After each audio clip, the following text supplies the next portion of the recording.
Hello friends, आपके अपने YouTube channel KP classes जैसर में आपका स्वागत है। तो अपने मैथ के टॉपिक कर रहे थे और मैथ में अपना चल रहा है परसेंटेज। और परसेंटेज के अपनों ने टाइप जो कर लिए थे, कितने टाइप कर लिए थे अपनों ने 4 टाइप कंप्लीट कर चुके थे। और नेक्स्ट टाइप जो है उसकी बात करनी है अपने को परसेंटेज के अंदर।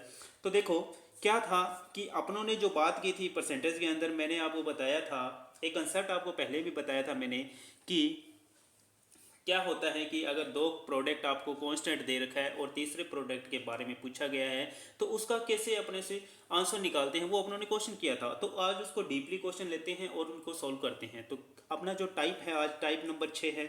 कौन सा टाइप है? Type number 6।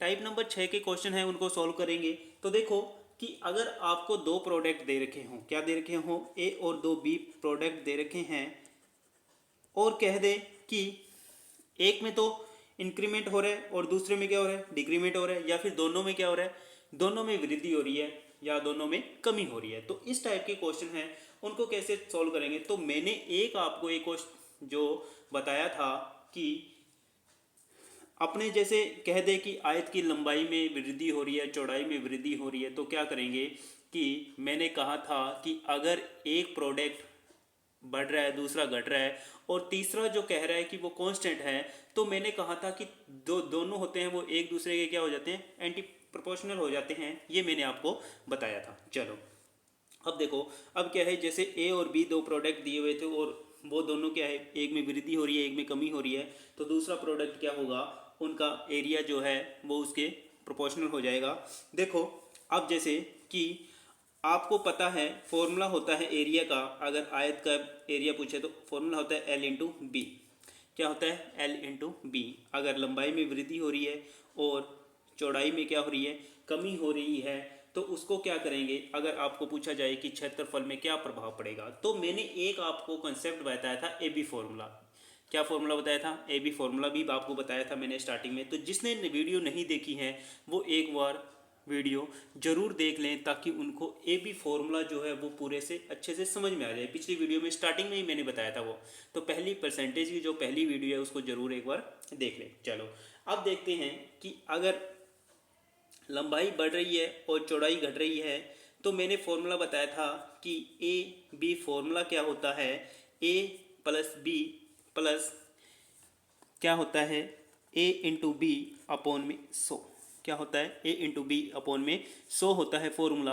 अब इसका मतलब क्या होता है, ए यानी कि कह दे कि 20% लंबाई में वृद्धि हो रही है और 10% क्या हो रही है, कमी हो रही है। तो उसको कैसे करेंगे, ए की वैल्यू क्या हो जाएगी 20%, बी की वैल्यू क्या हो जाएगी 10%। अगर ये क्या है, कमी है, तो फॉर्मूला में क्या आएगा, यहाँ माइनस आएगा। मैंने आपको बताया है कि अगर कमी दे रखी है तो माइनस आएगा, और वृद्धि के लिए बोल रहा है तो क्या आएगा, प्लस आएगा। चलो अब अपने ने एक मैंने आपको बताया कि एक्सपेंडिचर यानी कि जो आय जो होती है, यानी कि खर्च जो और खपत जो फॉर्मूला होता है, वो क्या बताया था मैंने एक्सपेंडिचर का, कि रेट इनटू क्वांटिटी होती है, कि रेट इनटू क्वांटिटी होती है। यानी कि अगर आपने को निकालना है, क्या निकालना है, कि उसकी खपत पे खर्च पे क्या प्रभाव पड़ा।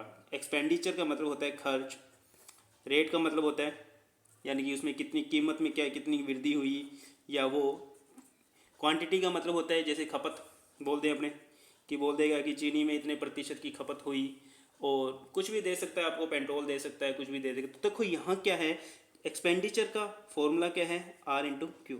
क्या है? R into Q. देखो अगर आपको दे रखा हो कि रेट में कमी हुई और खपत में क्या हो गई, वृद्धि हो गई, तो अपने क्या करेंगे, इन दोनों का निकालेंगे रेशो। क्या निकालेंगे? रेशो। मैं आपको परसेंटेज जो क्वेश्चन करवा रहा हूँ, मैंने आपको पहले दिन ही बताया था कि अपने को परसेंटेज में दे रखा है, तो अपने उसको क्या करेंगे, रेशो में बनाएंगे। किस में बनाएंगे? रेशो में बनाएंगे।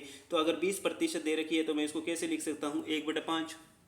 कितना लिख सकता हूँ, 1/5 लिख सकता हूँ। यानी कि 1/5 का मतलब हो गया कि 5 था इनिशियल और फाइनल क्या हो जाएगा, 6 हो जाएगा। +1 है, वृद्धि का बोलता है तो यहाँ +1 ऊपर वाली जो वैल्यू होती है वो +1 करके लिखते हैं। अगर कमी का बोलता है तो अपने क्या करते हैं, -1 लिखते हैं। यानी 5 से कितना हो गया, 4 हो गया अनुपात।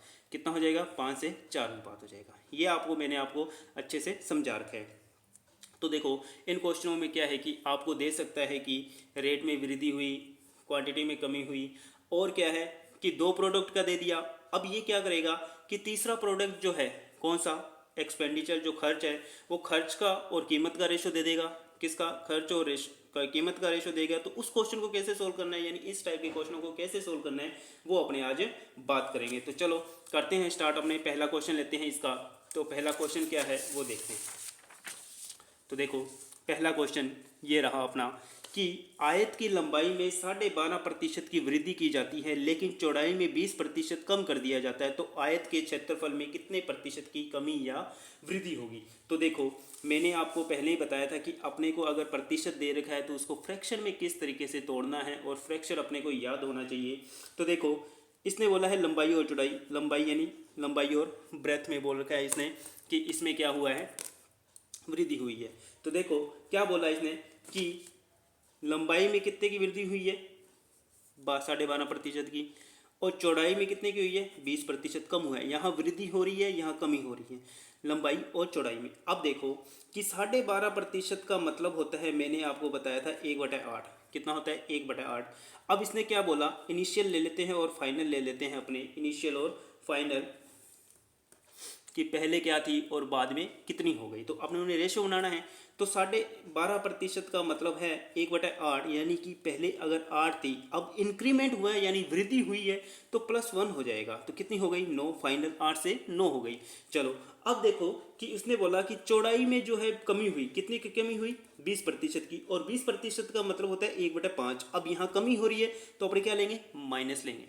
क्या लेंगे, माइनस लेंगे, यानी कि 5 से कितना हो जाएगा, 4। अपने पास दोनों रेशो बन चुके हैं कि लंबाई के लिए अपने पास बन गया, क्या बना, 8:9, और चौड़ाई के लिए बना 5:9, रेशो बन चुका है। तो अब इसको कैसे सोल्व करना है वो देखते हैं। अब मेरे को पता है इसने बोला है क्षेत्रफल में कितने प्रतिशत की वृद्धि होगी। तो एरिया मुझे पता है क्या होता है, L/B होता है। क्या होता है, L/B होता है। एरिया पे क्या प्रभाव पड़ेगा, यानी कि प्रतिशत में बनानी है कि कमी हुई है या वृद्धि हुई है। तो देखो एरिया का फॉर्मूला होता है L/B। अगर मैं यहाँ L/B कर दूँ तो मेरे को एरिया का डिफरेंस पता चल जाएगा, यानी कि पहले कितना एरिया था और अभी कितना एरिया हो गया ये पता चल जाएगा। ये मेरा क्या है, पहले का इनिशियल का दे रखा है L और B का, यानी L और B का जो इनिशियल का है वो कितना हो गया, 8×5, क्योंकि मल्टीप्लाई करेंगे ना, यहाँ क्या है एरिया का मतलब मल्टीप्लाई करना। तो अपने इन दोनों का भी क्या करेंगे, गुना करेंगे, क्योंकि अपना जो फॉर्मूला होता है एरिया के लिए वो होता है L/B। तो मल्टीप्लाई किया तो कितना हो गया, इनिशियल 40, फाइनल कितना हो जाएगा, 9×4 36, कितना हो गया 36। अगर मैं देखूं, अब देखो अब इसका क्षेत्रफल जो था यानी कि एरिया जो था पहले 40 था, अब कितना हो गया, 36 हो गया। तो क्या कम हो रहा है या ज़्यादा हो रहा है, तो आपको साफ साफ दिखाई दे रहा है कि 40 से 36 हुआ है, यानी कि क्या हुआ है, -4 की कमी हुई है। कितने की कमी हुई है, -4 की। तो 4 की कमी हुई है, किस पे हुई है, आपको पता है कि पहले 40 था, अब कितना हो गया, 4 हो गया, यानी कि -4 की कमी हुई है किस पे, 40 पे। आपको प्रतिशत निकालना आता है, तो अगर नहीं आता तो एक बार पहले वाली वीडियो जरूर देख लें। तो प्रतिशत निकालने के लिए अपने मल्टीप्लाई करते हैं 100 से, तो यहाँ आ गया 10, ये फिर कट गया 0 से 0, यानी कि 10%। अब ये 10% कमी है या वृद्धि है, तो आपको यहाँ साफ पता चल रहा है कि ये माइनस में था, यानी कि ये क्या है, कमी है। क्या है, कमी, यानी कि आयत के क्षेत्रफल में क्या होगा, 10% की कमी होगी। क्या होगी, 10% की कमी होगी। अब अगर आपको दे दे कि क्यूबॉइड दे दे, यानी कि घन या घनाभ दे दे, घनाभ दे दे, तो आपको पता है कि उसका क्षेत्रफल क्या होता है, L/B/H, L/B/H होता है। तो L आपको दे देगा कि चौड़ाई में इतने प्रतिशत की वृद्धि हुई, लंबाई में इतने प्रतिशत की वृद्धि हुई और ऊंचाई में इतने प्रतिशत की वृद्धि हुई, तो उसके क्षेत्रफल पर क्या प्रभाव पड़ेगा। तो आप क्या करोगे, तीनों के अनुपात बना लोगे। आपको पता है तीनों को गुणा करने पे जो फाइनल रिजल्ट आ जाएगा वो आ जाएगा और नीचे आ जाएगा। इसके बाद आपको क्या करोगे, आपको पता चल जाएगा कि कितने प्रतिशत की कमी हो रही है या वृद्धि हो रही है। चलो नेक्स्ट क्वेश्चन लेते हैं अपने। अब इसको मैं एक और फॉर्मूले से आपको कर सकते हैं, वो मैंने आपको बताया था। सेकंड फॉर्मूला और बता दूं, ये जो है अपना बेसिक कंसेप्ट है, इसको अच्छे से आपको करना है क्योंकि यही एग्ज़ाम में आगे काम आता है अपने।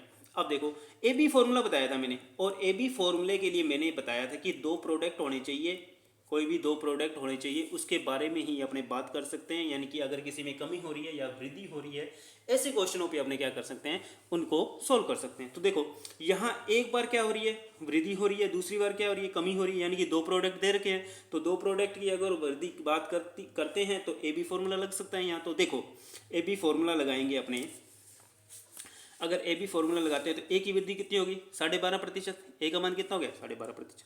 अब वृद्धि है इसलिए यहाँ प्लस ही लेंगे, क्या लेंगे, प्लस लेंगे। बी की वैल्यू 20% कम हो रहा है, यानी क्या आ जाएगा, बी की वैल्यू -20 हो जाएगा। अब देखो अब यहाँ क्या आएगा, प्लस आएगा या माइनस आएगा। आपको पता है एक प्लस में है और एक माइनस में है, और प्लस माइनस को जब गुना करते हो तो क्या आता है, माइनस आता है। तो एक तो है 12.5% इंटू 20/100, पॉइंट हटाओगे नीचे जीरो आ जाएगी, जीरो से जीरो कट गया, पंजू पंजू 25 की टेबल से काट दो, 25 पंजे 125, 25 चौक 100, 4 से काटा 2, अब 5/2 आ गया, 5/2 आया तो इसका मतलब कितना होता है, 2.5, कितना होता है 2.5, 2.5 होता है। और 2.5 12.5 में से जाएगा तो कितना बच गया, 10 बच गया, और यहाँ माइनस के 10 बच गए। तो आंसर कितना आया, -10, और -10 का मतलब पता होता है आपको क्या होती है, कमी। तो सेम आंसर आ गया, क्या आ गया, सेम आंसर आ गया। तो इस तरीके से क्या है, ये ए बी फॉर्मूला काम करता है।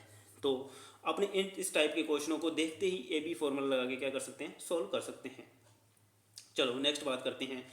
अब नेक्स्ट ये जो ए बी फॉर्मूला है वो किसके लिए लगता है, तो देखो यहाँ लंबाई और चौड़ाई का जो मल्टीप्लाई है ना प्रोडक्ट, उनके लिए लगता है, सेम प्रोडक्ट के लिए।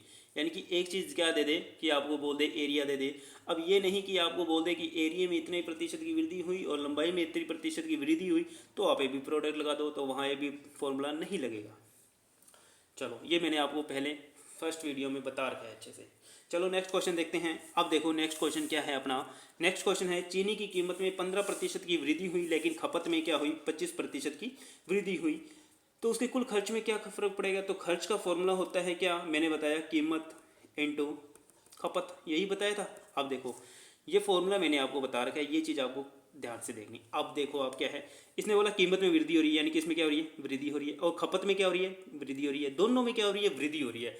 आपके पास फॉर्मूला है खर्च निकालने का, कीमत इंटू खपत, क्या है, कीमत इंटू खपत। अब इसको भी दोनों तरीकों से आप कर सकते हो, क्योंकि यहाँ पर दोनों में क्या दे रखा है, जो मल्टीप्लाई के प्रोडक्ट हैं उनके बीच में क्या दे रखा है, एक में वृद्धि दे रखी है और एक कमी दे रखी है। तो आप ए भी फॉर्मूला लगा सकते हो, आराम से लगा दो यहाँ फॉर्मूला ए भी। लेकिन अपने पहले करते हैं बेसिक कंसेप्ट से कि क्या है इसका मतलब। तो आपको पता है 15%, तो 15% का मैंने आपको कहा था कि अच्छे से निकालना आना चाहिए, आपको फ्रैक्शन निकालना आना चाहिए। तो 15% का मतलब होता है 3/20, 3/20। अब देखो इनिशियल और फाइनल क्या कहा है इसने, वृद्धि हुई, क्या हुई, वृद्धि हुई, तो मतलब 20 से कितना हो गया, 23 हो गया, 20 से कितना हो गया, 23 हो गया, क्योंकि वृद्धि हो रही है तो +3 करेंगे। अपने बताया मैंने आपको अच्छे से। 25% का मतलब है तो कितना, 1/4, और फिर इसने कहा है वृद्धि है, कितनी है वृद्धि, दोनों में वृद्धि दे रखी है, तो 4 से कितना हो जाएगा, 5 हो जाएगा, 4 से कितना हो जाएगा, 5 हो जाएगा। अब ये दोनों क्या है, ये तो है इसका कीमत, यानी कि क्या दे रखा है, रेट दे रखा है, और ये दे रखी है क्वांटिटी, यानी कि खपत। बात करते हैं तो अपना जो एक्सपेंडिचर है वो कितना हो जाएगा, खर्च कितना हो जाएगा। तो खर्च का फॉर्मूला क्या होता है, कीमत इंटू खपत, यानी कि कीमत और खपत को अगर मल्टीप्लाई कर दूं तो क्या आ जाएगा, मेरा खर्च आ जाएगा। कीमत इंटू खपत, इसको कीमत और क्वांटिटी को अगर मैं मल्टीप्लाई कर दूं तो मेरा क्या आ जाएगा, खर्च आ जाएगा। तो मैं इसको मल्टीप्लाई करके यहाँ निकाल सकता हूँ, मेरे को फॉर्मूला पता है, तो तीनों चीज़ों मेरे क्या आ जाएगी, रेशो के अंदर आ जाएगी। तो देखो मल्टीप्लाई किया तो ये कितना आ गया, 80, ये कितना आ गया। आप इसको पहले इसको सोल्व भी कर सकते हो, और कैसे सोल्व कर सकते हो कि ये जो है इसको काट सकते हो, किससे काट सकते हो, 5 से 5 चौक 20, यानी ये कितना हो गया, 16 और 23, 16 और 23। अब देखो 16 से 23 हुआ तो क्या प्रभाव पड़ रहा है, वृद्धि हो रही है या कमी हो रही है। तो आपको यहाँ से देखते ही पता चल जाएगा क्वेश्चन के अंदर कि कमी आई है या वृद्धि आई है। तो आप कहोगे 16 से 23 तो बड़ा है, क्या है, बड़ा है, मतलब वृद्धि हुई है क्वेश्चन में। तो कितने की हुई है, 4 और 3 7, 7 की हुई है किस पे, 16 पे, इंटू 100 का निकाल दो इसका। तो काटेंगे तो किससे काटेंगे, 4 से 4 चौक 16, 4 5, ये आ गया 25, 25 आते हैं 175/4%। ये अपना क्या हो जाएगा, आंसर हो जाएगा 175/4%। चलो नेक्स्ट क्वेश्चन देखते हैं अपने। अब इसको और किस तरीके से कर सकते हैं, मैंने बताया ए बी फॉर्मूला भी आप इसमें क्या कर सकते हो, लगा सकते हो। तो ए बी फॉर्मूला क्या कहता है, a + b plus AB upon में 100। ये फॉर्मूला भी आप इसमें लगा सकते हो। तो AB की वैल्यू कितनी है 15%, दोनों वृद्धि में है। आप क्या करोगे, साइन चेंज करने की जरूरत ही नहीं है क्योंकि दोनों क्या दे रखे हैं, वृद्धि में दे रखे हैं। A की कितनी वैल्यू है 15, B की कितनी है 25/100, 25 चौक 100 यानी कि 15/4, और ये 25 और 15 कितने हो गए 40 प्लस 15/4। अब क्या करोगे, एलसीएम लोगे, एलसीएम लोगे तो 4 का एलसीएम कितना आ जाएगा 4 ही आएगा, 4 आएगा कितना हो गया 160, 4 चौके 16 यानी 160, और 15 कितने हो गए 175/4। ये लो आंसर 175/4%, 175/4% अपना क्या आ गया आंसर। तो यहाँ भी ये भी फॉर्मूला काम कर रहा है। चलो नेक्स्ट क्वेश्चन देखते हैं अपने। क्या है क्वेश्चन कि अगर पेट्रोल की कीमत में 10% की क्या हो जाए वृद्धि हो जाए, 10% की क्या कह रहा है वृद्धि कह रहा है किसमें, पेट्रोल की कीमत में, और खपत में क्या हो रही है 15 लीटर की वृद्धि। अब देखो यहाँ खपत में 15 लीटर की वृद्धि हो रही है और कुल खर्च में 950 रुपये की वृद्धि होती है। अब कुल खर्च भी दे दिया इसने 950 रुपये की वृद्धि होती है। अगर प्रारंभिक खपत 120 लीटर है तो प्रारंभिक खर्च ज्ञात कीजिए, प्रारंभिक खर्च ज्ञात करें। तो देखो मैंने आपको बताया कि प्रतिशत का मतलब होता है 10% का मतलब 1/10। अब वृद्धि हुई है, इनिशियल से फाइनल जाना है अपने को, यानी 10 से कितना हो गया 11 हो गया, 10 से 11 हो गया किस में कीमत में यानी कि रेट में। अब देखो क्वांटिटी में क्या प्रभाव पड़ा, क्वांटिटी की देखें तो इसने कहा कि 15 लीटर की थी पहले, 15 लीटर वृद्धि होती है, खपत में क्या हो रही है 15 लीटर की वृद्धि हो रही है। लेकिन इसने बोला जो प्रारंभिक खपत थी वो 120 लीटर थी, प्रारंभिक खपत कितनी थी 120 लीटर, यानी कि पहले अगर 120 थी तो अब 15 लीटर बढ़ के कितना हो गया 135 हो गया, कितना हो गया 135 हो गया। काट दो इसको, किस पे कट गया 8 पे कट जाएगा और ये 9 पे कट जाएगा, 5 की टेबल से काट के देख लेना आपको आंसर आ जाएगा। चलो अब देखो क्या बन जाएगा अपना एक्सपेंडिचर का आंसर कितना आ जाएगा, रेट और क्वांटिटी आ गया, खर्च की, खर्च पे क्या प्रभाव पड़ेगा वही बताना है अपने को। तो खर्च कितना हो जाएगा, मैंने बोला जो खर्च जो होता है वो रेट और क्वांटिटी का मल्टीप्लाई होता है, फॉर्मूला आपने पढ़ा है। तो 10 × 8 कितने हो गए 80, 9 × कितने हो गए 99, कितने हो गए 99। अब देखो अब इसने क्या कहा, और कुल खर्च में 950 रुपये की वृद्धि होती है। तो यहाँ खर्च ही है अपना एक्सपेंडिचर। अब पहले तो कितना था 80 था, अब कितना हो गया 99 हो गया। पहले खर्च था वो 80 था, अब कितना हो गया 99 हो गया खर्च। तो क्या हो गया वृद्धि हुई। यहाँ भी ये कह रहा है 950 रुपये की वृद्धि हुई, लेकिन यहाँ जो वृद्धि हो रही है वो कितने की हो रही है 19 रुपये की, कितने की हो रही है 19 की। 80 से 99 हुआ यानी कि 19 बढ़ा, और उसके अकॉर्डिंग कितना बढ़ा 950 रुपये बढ़े। तो 1 अनुपात की वैल्यू कितनी होती है 95 होती है, यानी कि 1 अनुपात की वैल्यू 50 हो गई। तो इसने पूछा है कि प्रारंभिक खर्च ज्ञात करें, तो प्रारंभिक खर्च कितना था 80 था, और आपके पास 1 अनुपात की वैल्यू आ गई 50। अगर 1 अनुपात की वैल्यू 50 है तो आप 80 अनुपात की बता सकते हो, तो कितना हो जाएगा 80 × 50, और 80 × 50 कितने होते हैं 4000, यानी कि 4000 रुपये इसका प्रारंभिक खर्च था। तो इस तरीके से अपनों ने क्या किया क्वेश्चन को सोल्व किया। चलो अब देखते हैं नेक्स्ट क्वेश्चन, टाइप नंबर 5 कर रहे हैं अपने। 4 टाइप थे वो अपनों ने पिछली बार वीडियो में कर चुके हैं अच्छे से, तो आप उसको अच्छे से एक बार देख लें। चलो नेक्स्ट क्वेश्चन लेते हैं अब। नेक्स्ट क्वेश्चन क्या है कि कह रहा है, नेक्स्ट क्वेश्चन में क्या कह रहा है कि किसी सिनेमा घर में टिकट की कीमत में 60 रुपये की वृद्धि होती है। क्या होती है 60 रुपये की वृद्धि होती है, किसमें टिकट के, लेकिन दर्शकों की संख्या में 20% की कमी हो जाती है। दर्शकों की संख्या में क्या होगी 20% की कमी हो गई, और सिनेमा घर में कुल आय में 8000 रुपये की वृद्धि हो गई। ठीक है 20% की कमी हुई, पर फिर भी क्या है दर्शकों की आय में 8000 रुपये की वृद्धि हुई है। ठीक है, अगर टिकट की प्रारंभिक कीमत 120 रुपये थी, प्रारंभिक कीमत कितनी थी 120 रुपये थी, तो सिनेमा घर की प्रारंभिक कुल आय ज्ञात करें। तो कर देते हैं, पिछले वाला सेम क्वेश्चन है। तो देखो चलो ये क्वेश्चन आप करके इसको कमेंट में आंसर टाइप करो इसका। ये क्वेश्चन आप अच्छे से देख लो और इसको क्या करना है सोल्व करना है, और इसका आंसर आपको कमेंट में टाइप करना है।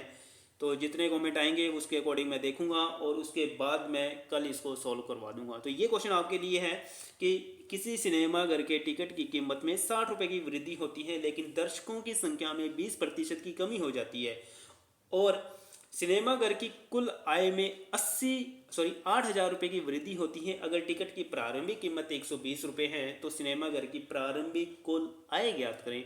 तो ये क्वेश्चन आप सॉल्व करोगे और कमेंट में इसका आंसर टाइप कर दीजिएगा।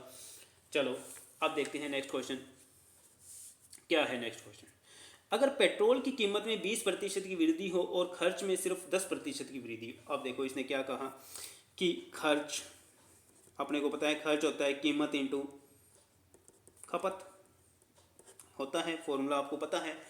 अब देखो इसने कहा 20% की वृद्धि होती है किसमें, कीमत में, यानी कि कीमत में वृद्धि हो रही है और खर्च में सिर्फ 10% की वृद्धि हो रही है। अब खर्च का दे दिया इसने, अब खपत का नहीं दिया, इसने खर्च का दिया है, वृद्धि होती है तो खपत में कितने प्रतिशत की, यानी कि इसमें कितने प्रतिशत की वृद्धि या कमी हुई, तो ये अपने को बताना है। तो देखो क्या करना है, इस टाइप के अगर क्वेश्चन आ जाए तो सीधा ये नहीं कि आप यहाँ फॉर्मूला लगा दो, ए बी फॉर्मूला लगा दो। मैंने ए बी के लिए आपको बताया है, ए बी फॉर्मूला वहीं लगेगा जहाँ दो प्रोडक्ट सेम होंगे और तीसरा क्या होगा, कांस्टेंट होगा। तो अब यहाँ ये दोनों प्रोडक्ट नहीं दे रखे मल्टीप्लाई वाले, इसने ये दिए रखा है और ये इसके बारे में पूछा है, तो इसको कैसे सोल्व करेंगे, चलो करते हैं अपने। तो देखो कि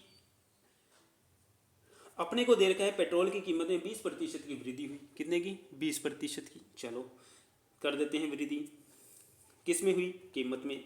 तो रेट में कीमत वृद्धि हो रही है, यानी इनिशियल और फाइनल लेते हैं अपने, इनिशियल और फाइनल लेते हैं। अब देखो इनिशियल और फाइनल लिया तो रेट में वृद्धि हुई, पहले कितनी, 20% का मतलब होता है 1/5, तो 5 से कितना हो गया, 6 हो गया, रेशो बना लिया उन्होंने, 5 से कितना हो गया, 6 हो गया। चलो उसके बाद में कीमत, यानी कि सॉरी रेट में बता दिया, अब दे दिया एक्सपेंडिचर, किसका दे रखा है, एक्सपेंडिचर। और खपत का आपको नहीं पता, यानी कि क्वांटिटी का आपने नहीं पता, तो क्वांटिटी को आपने मान लिया एक्स और वाई, एक्स और वाई मान लिया किसको, क्वांटिटी को, क्योंकि अपने को पता ही नहीं है। अब पीछे वाले क्वेश्चन थे उसमें दे रखा था और फिर क्या कर रहे थे, सीधा इसका इन दोनों को मल्टीप्लाई करके क्या निकाल रहे थे, एक्सपेंडिचर निकाल रहे थे, फिर इन दोनों को मल्टीप्लाई करके क्या निकाल रहे थे, फाइनल निकाल रहे थे, यानी कि एक्सपेंडिचर आ रहा था, खर्च अपना आ रहा था। लेकिन यहाँ तो क्या दे रखा है, खर्च दे रखा है और क्वांटिटी अपने को पता नहीं, क्वांटिटी पता नहीं है, यानी कि खपत में क्या प्रभाव पड़ा वो बताना है अपने को। तो देखो कैसे करेंगे इस क्वेश्चन को। अब अपने को रेशो दे रखा है 10% की वृद्धि हो रही है, यानी 10% का मतलब होता है 1/10, किस में, खर्च में। तो 10 से कितना हो गया, 11 हो गया, 10 से क्या हो गया, 11 हो गया। अब देखो इस टाइप के क्वेश्चन आते हैं तो आपको क्या करना है, सीधा यहाँ से अपने को निकालना है ना क्वांटिटी, क्या निकालनी है, क्वांटिटी। तो क्या करोगे, 5 को मल्टीप्लाई कर दो 11 से और 6 को मल्टीप्लाई कर दो 10 से। तो ये 6 से मल्टीप्लाई किया और यहाँ लिख दिया 60, ये 11 से मल्टीप्लाई किया और यहाँ लिख दिया 55, यानी कि अपने पास ये आ गया किसका रेशो, ये रेशो आ गया अपने पास क्वांटिटी का, किसका रेशो आ जाएगा, क्वांटिटी का। क्या किया अपनों ने, सीधा क्रॉस मल्टीप्लाई कर दिया इनका, 5 का 11 से, 6 का 10 से, तो 60 से 55 हो गया, 60 से कितना हो गया, 55, क्रॉस मल्टीप्लाई कर दिया, क्वांटिटी का अपने पास रेशो आ गया। अब देखो क्वांटिटी का रेशो आ गया तो क्या प्रभाव पड़ा है, 60 से 55 हुआ है, 60 से क्या हुआ है, 55, यानी कि कमी हुई है किसकी, 5 की। कितने पे हुई है, 60 पे हुई है, किस पे हुई है, 60 पे, इंटू 100 काट दो, तो काटा तो किस पे गया पहले 5 से काटा तो 12 5 60 होते हैं, 12 पे कट गया तो 100/12, 100/12 लिखेंगे तो कितना आया, तो देखो 12 × 96.3.4, 12 36 माइनस के 8.33%, माइनस के 8.33%, क्योंकि यहाँ क्या हो रही है, कमी हो रही है, क्या हो रही है, कमी हो रही है, इसलिए माइनस का आया 8.33% की कमी, यानी कि खपत में क्या प्रभाव पड़ेगा, खपत में प्रभाव पड़ेगा माइनस के 8.33। चलो अब देखो, अब आपने एक दिमाग लगाया कि आपने शॉर्टकट ट्रिक तो बता दी, कि आपने शॉर्टकट ट्रिक तो बता दी मेरे को कि सीधा मल्टीप्लाई कर दो, लेकिन इसके पीछे का कंसेप्ट क्या है, इसका पीछे का कंसेप्ट क्या है वो भी तो आपको जानना चाहिए। चलो वो भी जान लेते हैं कि ये जो है मैंने सीधा मल्टीप्लाई किया, ये क्यों किया, कैसे किया, ये कैसे आया। तो देखो अपना रेशो था किसका, रेट का, क्या था 5:6, एक्सपेंडिचर का था 10:11, यही था रेशो। और अपने को जो रेशो बनाना है किसका बनाना है, क्वांटिटी का बनाना है, किसका बनाना है, क्वांटिटी का।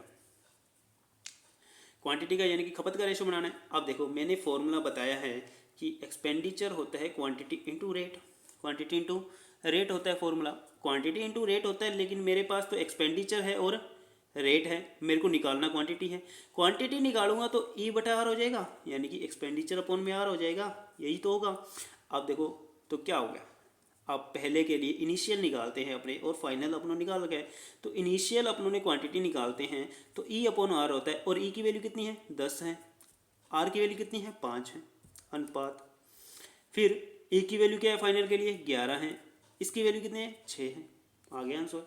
और फ्रैक्शन में आपको पता है जब भी दे रखा हो तो उसको क्या करते हैं क्रॉस मल्टीप्लाई करते हैं, ये लो, यानी कि कितना हो गया, एलसीएम ले लो, या तो क्या कर दो एलसीएम ले लो या फिर क्रॉस मल्टीप्लाई कर दो, 5 और 6 का एलसीएम लोगे तो भी हो जाएगा, या फिर सीधा डायरेक्ट क्या कर दे तो क्वेश्चन कर सकते हैं। मैंने आपको अच्छे से बेसिक जो कंसेप्ट था इसका मैथ का वो भी आपको अच्छे से करवा रखा है। तो अगर मैथ का अच्छे से कंसेप्ट आपने नहीं किया है तो एक बार ज़रूर वीडियो देख लें ताकि आपका कंसेप्ट क्या हो जाए, क्लियर हो जाए। चलो देखो तो ये आ गया 60:55। चलो नेक्स्ट क्वेश्चन देखते हैं फटाफट अपने। अब देखो चीनी की कीमत में 25% की वृद्धि होती है लेकिन खर्च में 20% की वृद्धि होती है, लेकिन खर्च में 20% की वृद्धि होती है, जिसकी वजह से खपत में 5 किलो की कमी हो जाती है। 5 किलो की कमी हो जाती है तो प्रारंभिक खपत याद करें, तो उसने क्या है प्रारंभिक खपत याद करें। तो ये क्वेश्चन तो आप करोगे, चलो अपन कर लेते हैं। कीमत में यानी कि रेट में कितनी हो गई 25% की, यानी 1/4 वृद्धि हुई है 5 से, सॉरी 4 से कितनी हो गई 5 होगी इनिशियल और फाइनल। उसके बाद में खर्च में 20% की वृद्धि हुई, खर्च में यानी एक्सपेंडिचर में 20% की वृद्धि का मतलब क्या होता है 1/5, यानी कि 5 से कितना हो गया 6 हो गया, 5 से 6 हो गया। तो अपने को निकालना है क्वांटिटी का रेशो। मैंने क्वांटिटी के रेशो के लिए बताया कि क्रॉस मल्टीप्लाई कर दो, क्या कर दो क्रॉस मल्टीप्लाई कर दो, तो क्या हो जाएगा 4×6 24 और 5×5 24:25, 24:25 हो जाएगा। तो देखो अब यहाँ पर क्या हो रहा है, क्वांटिटी में वृद्धि हो रही है, क्वांटिटी में क्या हो रही है वृद्धि हो रही है, कितने की 1 की, और उसने कहा 5% की कमी होती है, 5 की कमी होती है। तो 1 मिनट में क्वेश्चन को एक बार चेक कर लेता हूँ अच्छे से कि 5% की वृद्धि बोला है या कमी बोला है। तो इसने 6×4 24, तो यहाँ 24 आएगा और यहाँ 25 आएगा। 6×4 मैंने उल्टा लिख दिया, क्या कर दिया मैंने उल्टा लिख दिया। तो मैंने कहा कि इसको यहाँ लिखना है और इसको यहाँ लिखना है, तो 5×25 और 24 यानी कितनी हो रही है 25 से 24 हो रही है, यानी -1 की कमी हो रही है, और 1 की कमी हो रही है वो कह रहा है 5 की कमी हो रही है। तो 1 अनुपात की वैल्यू क्या है 5, 1 अनुपात की वैल्यू क्या है 5। तो इसने प्रारंभिक खपत याद करनी थी, तो प्रारंभिक कितनी थी 25, 25 125 हो गई। अगर ये पूछता तो 5×12 120 हो जाती। और अगर इसका पूछे क्या प्रतिशत में, तो 1 की कमी है किस पे 25 पे × 100, 25×100 100, यानी कि 4% की क्या हो जाएगी कमी, 4% की क्या हो जाएगी कमी। चलो नेक्स्ट क्वेश्चन देखते हैं। अब आज का लास्ट क्वेश्चन देखते हैं और कंप्लीट कर इसको, आज का टाइप जो है कंप्लीट करते हैं। देखो क्या कह रहे हैं, एक व्यक्ति सप्ताह में 80 घंटे काम करके 3200 रुपये की मजदूरी प्राप्त करता है। अगर प्रति घंटा मजदूरी 40% से बढ़ती है लेकिन कार्य अवधि में 16.66% की कमी होती है, तो उसके कुल आय में कितने प्रतिशत की वृद्धि या कमी होगी। तो इनकम क्या होती है, इनकम जो कैसे ज्ञात करते हैं अपने, इनकम करते हो कि क्या आपने कितना टाइम काम किया इंटू कितना आपको पैसे दे रहा है, यानी कि वेज, यानी कि मजदूरी कितनी दे रहा है, टाइम इंटू मजदूरी, यानी कि प्रति घंटे की जो मजदूरी आती है उसको मल्टीप्लाई करते हैं, तब ये तो अपनी इनकम आती है। इनकम कैसे आएगी कि आपने 1 घंटा काम किया और बोला कि उसने कि आपको 1 घंटे के 200 रुपये देंगे, 1 घंटे के 200 रुपये देंगे। तो आप क्या करते हो कि टाइम जितना आपने, जैसे 4 घंटे लगाए तो 4 घंटे लगाए आपने, टाइम आपका कितना हो गया 4 घंटे, और 200 रुपये दे रहा था प्रति घंटे के, तो 4×200 कितने हो गए 800। ऐसे तो निकालते हो इनकम। तो इनकम इक्वल टू होता है टाइम इंटू मजदूरी या वेज जिसको बोलते हैं अपने इंग्लिश में। तो देखो अब फॉर्मूला हो गया इनकम टाइम इंटू वेज। अब मजदूरी, अब इसने कहा टाइम जो है आपका 40% से बढ़ती है, कितना बढ़ता है 40%, और जो मजदूरी है वो 16.66% बढ़ती है। तो टाइम बढ़ा आपका 40%, और 40% का मतलब होता है 2/5, यानी कि 5 से कितना हो गया, 7 हो गया। इनिशियल 5 था, फाइनल कितना हो गया, 7 हो गया। मजदूरी में क्या कह रहा है कि कितना बढ़ा, 16.66%, और इसका मैंने आपको बता रखा है 1/6 होता है। कितना होता है, 1/6, और इसने बोला है कमी हुई है। क्या हुई है, कमी हुई है। 1/6 की क्या हुई है, कमी। तो 1/6 की कमी हुई है, मतलब 6 से कितना हो गया, 5 हो गया। 6 से 5 हो गया। अब आपको इनकम में निकालनी है कितने प्रतिशत की वृद्धि हुई, और इनकम का फॉर्मूला पता है, टाइम इंटू मजदूरी। टाइम इंटू मजदूरी, यानी कि टाइम और मजदूरी का अगर मल्टीप्लाई करेंगे तो अपना क्या आ जाएगी, इनकम आ जाएगी। तो 6 पंजे 30, 7 पंजू 35, काट दो, 5 31, 5 7 35, यानी 6:7 आ गया किसका, इनकम का। अब इसने कहा कि इनकम में क्या प्रभाव पड़ा, तो कितना कम बढ़ा, 1 बढ़ा। कितना बढ़ा, 1 बढ़ा। किस पे बढ़ा, 6 पे। 1/6 × 100, तो 1/6 का मतलब होता है 16.66, फिर 16.66% की क्या हुई, वृद्धि हुई। तो ये थे अपने आज का मैथ का पार्ट नंबर 5, और इसके बाद जो पार्ट नंबर, अभी इसके अंदर काफ़ी पार्ट बचे हुए हैं, लगभग 14-15 टाइप है इसके परसेंटेज के। तो अपने धीरे धीरे इसको क्या करेंगे, कंप्लीट करेंगे। तो आराम से इस वीडियो को ज़रूर देखें, और वीडियो अच्छी लगे तो चैनल को लाइक, शेयर और सब्सक्राइब ज़रूर करें। Thank you.